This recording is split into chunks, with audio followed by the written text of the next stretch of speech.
For those of you who don't know Chris Heria, he runs the YouTube channel OFFICIALTHENX, and he also has a separate vlog channel where you can see his behind-the-scenes porn shoots. But both channels revolve around health and fitness, specializing in calisthenics or body weight exercises. Now, Chris recently released a video on his ThenX channel titled 8-Minute Workout to Burn Belly Fat, and this sparked a bit of controversy, as anyone who knows anything about training and weight loss knows there's no such thing as spot reduction. No amount of sit-ups will cause you to lose more fat around your stomach. And Alan Roberts from Every Damn Day Fitness called Chris out pretty hard for this. He pointed out that there's no way that someone like Chris could believe that spot reduction is an actual thing, and he's deliberately misleading his fans by giving them false information, or alternatively, Chris might just be a fucking moron. And rather than just ignoring this, which would make sense from both a business and just plain common sense perspective, Chris decided to get into an argument, which is very telling of his character. Every Damn Day Fitness is a pretty small YouTube channel. His response to Chris only got 18,000 views, and for comparison, Chris gets hundreds of thousands to millions of views per video. So for Chris to even bother giving a small channel like this kind of attention and getting into a senseless argument, it just shows how fragile the guy's ego is. So Alan from Every Damn Day Fitness posted screenshots of their argument.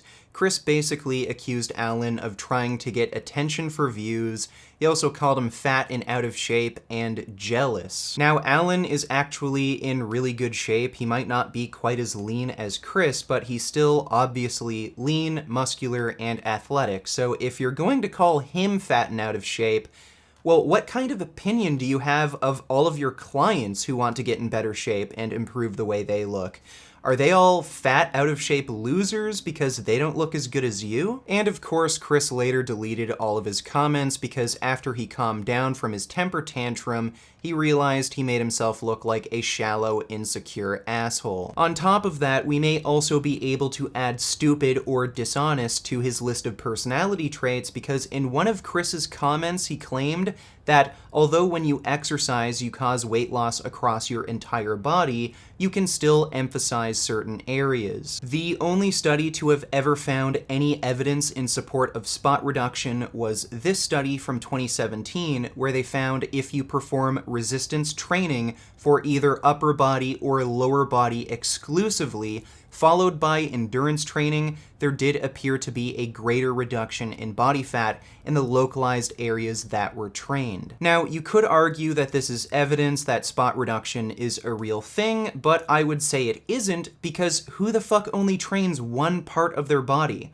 Resistance training might make fat more readily burned off following endurance exercise in those specific localized areas that you trained, but this spot reduction phenomenon only occurs if you're only training one part of your body.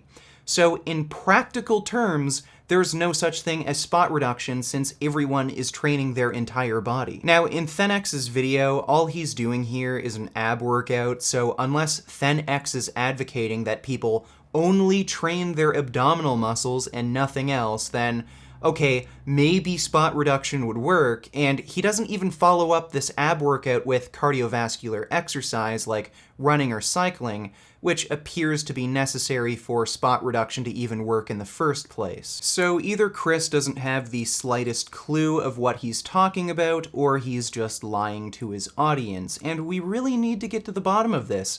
Is he a shallow, insecure, stupid asshole, or is he a shallow, insecure, lying asshole? Well, Chris made another video about fat loss, which should answer this question. All right, so for breakfast, let me whip that up real quick. There we go, some good old-fashioned water. Doesn't gotta be this water, it could be any water.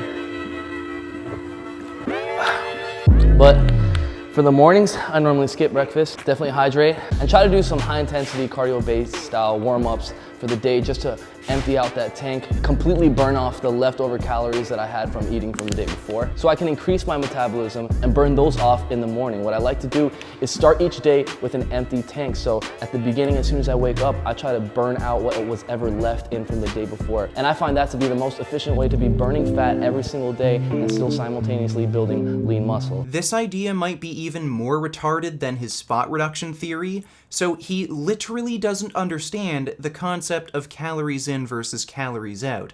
If you're eating the exact amount of calories you need to maintain your weight, well then what does it matter if you eat breakfast before you exercise? If you burn a total of 3,000 calories in a single day, and you eat 3,000 calories in a single day, well, what does it matter if you have breakfast before you train? That won't change your caloric expenditure. Also, here's a systematic review and meta-analysis on the effects of overnight fasted exercise on weight loss and body composition. The authors found that performing exercise in a fasted state did not influence weight loss or changes in lean and fat mass. So even while in a caloric deficit, fasted training does not affect body composition. Calories in versus calories out is what matters. So Chris doesn't even understand what causes fat loss, but I think the reason he's gravitated towards these beliefs is because of his own personal insecurities. He's clearly terrified of being fat or not having abs. That's why when anyone criticizes him, instead of actually responding to their criticisms, he just projects his own insecurities onto them, calling them fat and out of shape. So I think the reason he likes to train before he eats in the morning is because if he eats before training, he feels fat. And doing fasted training gives him some psychological comfort. So a lot of his ideas on fat loss appear to be driven by his own insecurities rather than any real understanding of dieting and training. So the last time I ate was last night around 10 p.m. I had salmon, broccoli, and sweet potato. My first meal of today is gonna be about 2 p.m. That's about 15, 16 hours in between my last and my first meal. I'm sure a lot of you guys have heard of intermittent fasting before. Intermittent fasting is when you're fasting for an interval of time, normally around 15 hours from your last meal to your first meal. You're gonna see a lot of benefits to it and a lot of research to back that up. And one of the things I like about it as well is that when you're in fasting mode, your body is in a fat burning state and you're constantly burning calories. Your mind is in a heightened state. Back when we were primitive beings, when we were hungry, we would go and hunt. And when we were hunting, we needed to be extremely focused to be able to catch our prey. So our natural instinct is to go back into this survival mode when we're fasting. So there's another benefit of fasting. Now, that was completely incoherent and made absolutely no sense. Maybe you're a little confused because you haven't had breakfast and haven't eaten in a while. So intermittent fasting puts us in a survival mode like our ancestors who really focused on catching their prey, and survival mode makes you lose weight? Yeah, fucking stupid. According to this systematic review of clinical trials, there appears to be no weight loss benefit between intermittent fasting and standard calorie-restricted diets with normal meal frequencies. The analysis also found that there were no significant differences in dropout rates between standard calorie-restricted diets and intermittent fasting diets, so these diets aren't even easier to adhere to. Once again, Chris has absolutely no idea of what he's talking about. Not only does intermittent fasting have no metabolic advantage for weight loss, but intermittent fasting doesn't even offer diet adherence benefits. Again, I think the reason Chris gravitates towards intermittent fasting is because of his personal insecurities. It's psychologically comforting for him to not eat for extended periods of time, because when he's not eating, he thinks, oh, I'm not gaining weight. But then when he eats more frequently, like a normal person, he feels fat. So once again, his diet recommendations seem to surround his insecurities rather than any real scientific data. If I'm focusing on heavy lifts for the day, I'm probably gonna shorten my fast time and I'm probably gonna be eating a lot more carbs. course, they're gonna be healthy carbs, something like sweet potatoes, cauliflower, broccoli, stuff like that. If I plan on having a fat burning day, well then I'm probably not gonna eat as many carbs, if any carbs at all. So I could be using my fat storage cells as energy like I had mentioned at the beginning of the video. Again, this makes no sense. Just because you eliminate carbohydrates from your diet, that doesn't mean you'll end up burning more fat. Carbohydrates are important for maintaining muscle mass while dieting because they prevent the breakdown of muscle tissue for energy.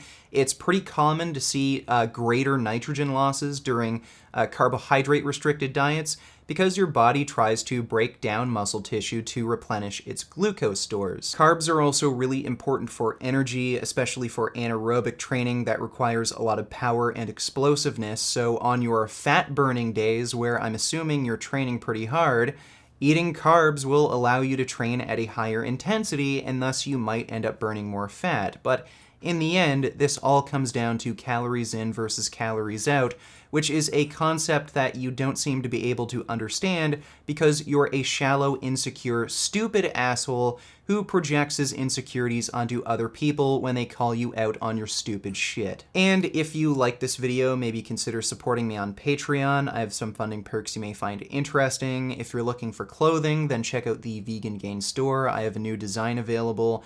And be sure to subscribe to my gaming and live streaming channel. I'm going to be streaming Red Dead Redemption 2 soon. And as always, keep making those vegan and facts over feelings gains. What a relief!